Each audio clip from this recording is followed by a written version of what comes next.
Fala galera, tudo bem com vocês? Aqui é a professora Leide Rodrigues e estaremos vendo nesse momento mais um conteúdo de história. Desta vez focaremos na Segunda Guerra Mundial. Galera, é o seguinte, a Segunda Guerra Mundial ela foi de 1939 a 1945. É importante a gente frisar o seguinte, que há quem diz que a Segunda Guerra ela foi um tanto quanto a continuação da Primeira, tendo em vista o ponto de ligação entre um e outra, que é o Tratado de Versalhes. Outra informação muito importante é o seguinte: foi exatamente a Segunda Guerra Mundial que deu nome à Primeira. Tanto é que a primeira ela era chamada de a Grande Guerra. Só que quando eclodiu, né, não somente na Europa, mas também no mundo, a Segunda Guerra Mundial, a galera vai dizer, olha, aquela que terminou lá em 1918, aquela ali foi a Primeira Guerra Mundial. Então a segunda também serve nesse parâmetro. E aí tem uma frase de um historiador que eu gosto muito de trabalhar, que é o Parker, que ele vai dizer o seguinte: o conceito que a humanidade tinha de si mesmo nunca voltará a ser o mesmo.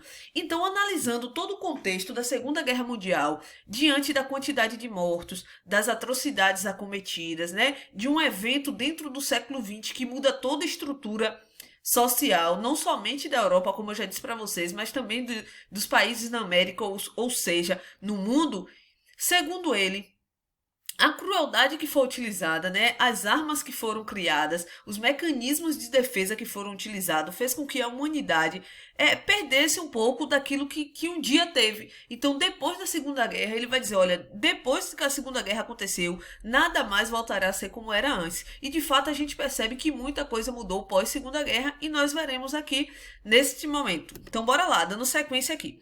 Galera, é o seguinte, como eu disse para vocês, tá? A Primeira Guerra Mundial, ela foi como um link para que a segunda pudesse acontecer. E qual o marco disso aí? O marco é o Tratado de Versalhes. Se vocês lembrarem bem, né, voltar lá naquela aula de Primeira Guerra Mundial, vocês vão perceber que o Tratado de Versalhes ele significou, né, para a Alemanha uma ideia de culpabilização por conta da Primeira Guerra Mundial. Então, o Tratado de Versalhes fez com que a Alemanha perdesse parte do seu exército, da sua marinha, perdesse vários territórios, fosse culpada pela guerra, ou seja, ela foi humilhada. Então, o Tratado de Versalhes significou o ponto de final da Primeira Guerra, entretanto, um link para que a segunda ela pudesse acontecer, porque os alemães eles vão guardar com eles esse rancor, né? Já que para eles o Tratado de Versalhes foi algo injusto por tê-los culpado pela guerra.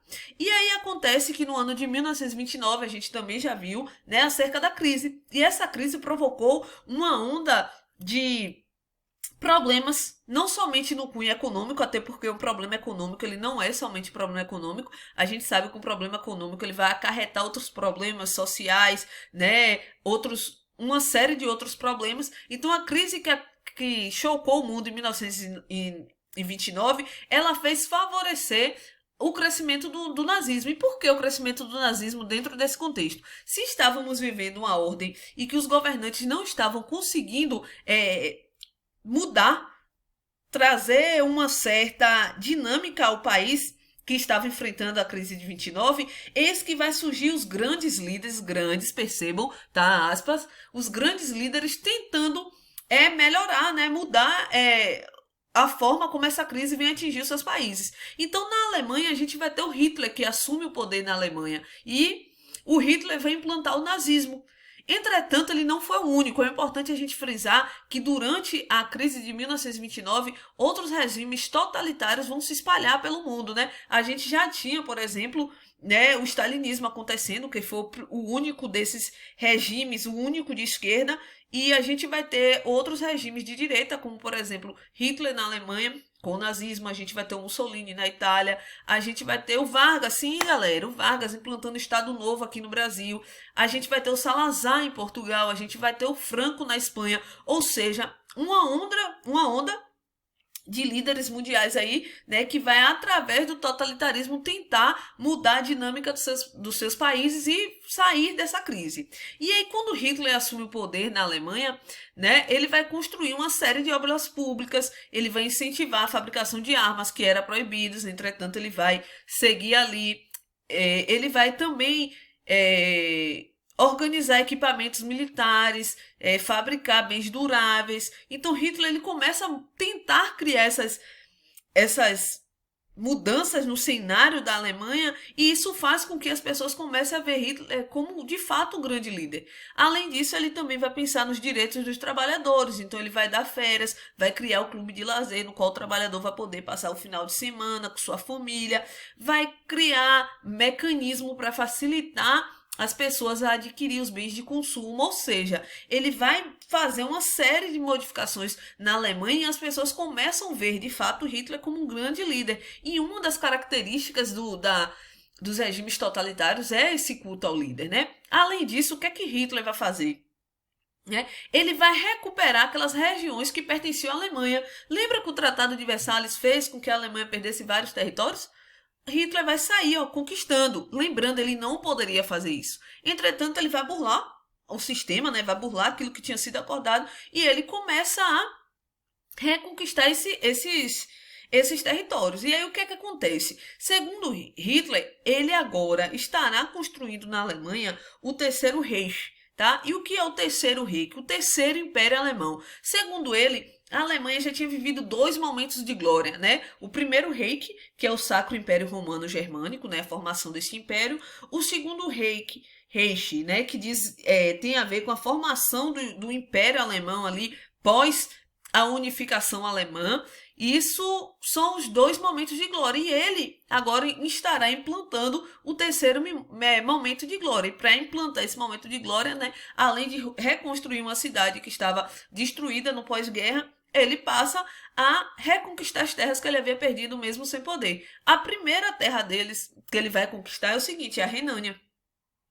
E ele reconquista. Só que os demais países vencedores da guerra acabam deixando meio que de lado. Olha, conquistou a Renânia, mas vamos deixar para lá. Né? A gente não vai entrar nessa briga não. É um território pequeno e tal. De repente esse território poderia ser conquistado pelos soviéticos e implantar o socialismo. Então é melhor, né, que um país capitalista fique com esse território e tudo tranquilo. O nome desse período, galera, é política de apaziguamento. Ou seja, a gente não vê uma interferência dos demais países. E aí, nesse momento de política de apaziguamento, é óbvio, né, que a Europa começa a montar os seus grupos, né? E aí, de um lado, a gente vai ter o grupo, né, o eixo, formado por Alemanha, Itália e Japão. Se vocês se ligarem, o eixo ele também pode aparecer nas avaliações de vocês com o nome Eixo Berlim rumo a Tóquio, que na verdade são as capitais aí dos países envolvidos. Então, Berlim, capital da Alemanha, Roma, capital da Itália e Tóquio, capital do Japão. Então, pode aparecer isso. Esse é o primeiro grupo, tá? E o segundo grupo, a gente vai ter os aliados, né? A gente vai ter a Inglaterra, a França. Logo em seguida, a gente vai ter aí a entrada dos Estados Unidos, da União Soviética e do Brasil. Se vocês observarem bem isso aí, eu costumo dizer que tem um errozinho nessa frase aí. Eu espero que vocês percebam qual é o erro. Não é um erro ortográfico. É um erro da gente ter erro, percebam, né? É o erro aí, entre aspas, que a gente vai ter os Estados Unidos e a União Soviética ali, ó, juntinhos, galera, no mesmo bloco. Lembrando que os Estados Unidos era capitalista, estava na busca, né, para concretizar o capitalismo no mundo, e a União Soviética era socialista, então também estava tentando implantar o socialismo no mundo. Tanto é que depois dessa união aí, pós Segunda Guerra Mundial, Estados Unidos e União Soviética vão adentrar a um conflito entre eles, né? E você já sabe o nome desse conflito, Guerra Fria. Então é o nosso próximo conteúdo. Mas então bora lá. A Alemanha conquistou a Renânia, os caras ficaram de boa. Só que aí a Alemanha ganhou fôlego, né? Quando Hitler conquista a Alemanha, volta como se tivesse de fato renascido das cinzas, né? Então, por que renascido das cinzas? Porque ele conquistou um território que não poderia, porque existia um acordo. E aí, depois disso, ele vai ganhando força, então ele conquista também a Áustria, os Sudetos e a Polônia. A Polônia foi a última ali. E quando ele conquista a Polônia, em 1939, eis que então a gente pode dizer assim, olha, a guerra vai começar a partir daí. Quando conquista a Polônia, porque a Polônia tinha ligações com a Grã-Bretanha, ou seja, com a Inglaterra. Então, o que é que vai acontecer? A Inglaterra vai declarar guerra ao Terceiro Reich, ou seja, a Inglaterra declara guerra à Alemanha.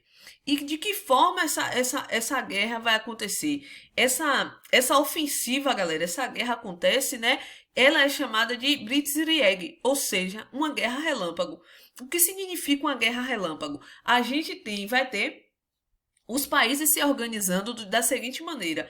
Eles vão utilizar as tropas aéreas, terrestres e marítimas. Então, eles cercam as cidades todos de uma vez só. Então, manda soldados através dos aviões, manda soldados também utilizando os caminhos terrestres, então manda aviões também pelas questões marítimas, e aí, aviões não, né? Mandam soldados pelos blocos marítimos ali, e aí eles tentam sufocar o inimigo, por isso Guerra Relâmpago. Eles atacam de uma única vez. Então, por conta disso, a guerra ela é chamada de Blitzkrieg, ou seja, Guerra Relâmpago. Então, a gente tem já uma guerra aí entre aliados e eixo, começando em 1939. E essa guerra, galera, ela é muito tranquila, porque a gente precisa entender que ela é formada por 3 fases. Primeira e segunda fase. Então, se vocês compreenderem essas 3 fases, vai ficar muito tranquilo. Para ficar mais fácil, a primeira fase a gente vai ter a Alemanha dominando, a segunda fase, equilíbrio dos países, tá? E na terceira fase a gente vai ter a derrota da Alemanha. Então por aí a gente entende basicamente como se compreender as fases da guerra. Primeira fase a gente vai ter o domínio da Alemanha, segunda fase equilíbrio entre os grupos, terceira fase declínio da Alemanha. Então gravem essa dicasinha aí. Então, na primeira fase, como eu já falei para vocês, a Alemanha ela começa a expandir, porque ela vai conquistar outros territórios, tá? Então, a Alemanha conquista vários territórios de 39 a 41, então ela é implacável. E aí ela começa a entrar em decadência, começa a ruir quando ela vai tentar conquistar a União Soviética, né? Na batalha ali de Stalingrado, e não consegue. Não consegue porque a gente já viu aqui que a Rússia ela tem um elemento primordial, né, um elemento chave para vencer as guerras, que nada mais é do que o elemento climático, o frio. Então os soldados de Hitler não conseguem conquistar ali a região de Stalingrado. Então a partir daí, né, a partir do momento que as tropas de Hitler tentam conquistar o Stalingrado, a União Soviética ela vai entrar na guerra. Até então ela não estava na guerra. Ela entra na guerra já nessa segunda fase, que vai ser de 41 a 43. Além disso, a gente vai ter a entrada dos Estados Unidos e do Brasil. Tá? Então a gente vê que a equipe, na segunda fase, os países vem dar essa força. A partir desse momento a gente tem uma ideia de quê? De equilíbrio. O eixo e aliados estão equilibrados na forma de vencer as batalhas. Em 41, o que é que acontece? Qual é o motivo que leva os Estados Unidos a entrar na guerra? Os Estados Unidos vão entrar na guerra tentando impedir as investidas do Japão contra a China e Indochina. Tanto os Estados Unidos quanto o Japão tinham interesses em conquistar a China e Indochina, principalmente por conta da retirada de matéria-prima. E aí o que é que o Japão vai fazer, né? Tentando vencer os Estados Unidos, que também visavam os mesmos territórios. O Japão vai lá simplesmente lança um ataque a uma das bases militares dos Estados Unidos, que é a base de Pearl Harbor. Então ele vai lançar essas bombas lá e vai destruir. É óbvio que os Estados Unidos não vai deixar barato e vai declarar guerra ao Japão. Então é dessa forma que os Estados Unidos entram na guerra. Tá? E guardem isso aí, o Japão não vai esquecer. Ops, minto. Os Estados Unidos não vai esquecer essa bomba que foi lançada em Pearl Harbor, de forma alguma. Lembrando, Pearl Harbor é uma base militar. E é o seguinte, o Brasil também entra na guerra. De início, galera, Getúlio Vargas, que era o presidente do Brasil, ele vai ficar meio que neutro. Ele não vai apoiar nem a Alemanha nem os Estados Unidos. Primeiro porque ele tinha uma espécie de amizade, tá? Com o Hitler, entenda a amizade. E segundo porque os Estados Unidos ajudavam economicamente o país. Então o Brasil fica meio que naquela celeuma, né? De que lado eu vou entrar? É melhor manter a neutralidade.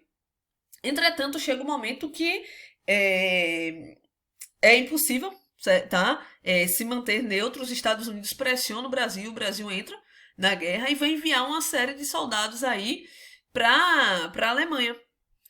Na verdade, os soldados eles vão para a Itália.